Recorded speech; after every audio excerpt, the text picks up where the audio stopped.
fact, hair can also play an important part in building relationships.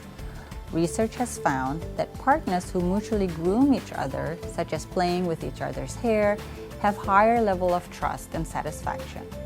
While this is great news for people without dandruff, imagine how partners of dandruff sufferers would feel in having to run their fingers through hair that is speckled with dandruff. There were dark days of And dandruff in your hair. yes, oily hair and I'm glad I didn't know you then. dandruff and Not to mention that dandruff often comes hand in hand with other hair problems such as hair fall, dry and dull hair, making it even more difficult for partners of dandruff sufferers or even dandruff sufferers themselves to enjoy touching their hair.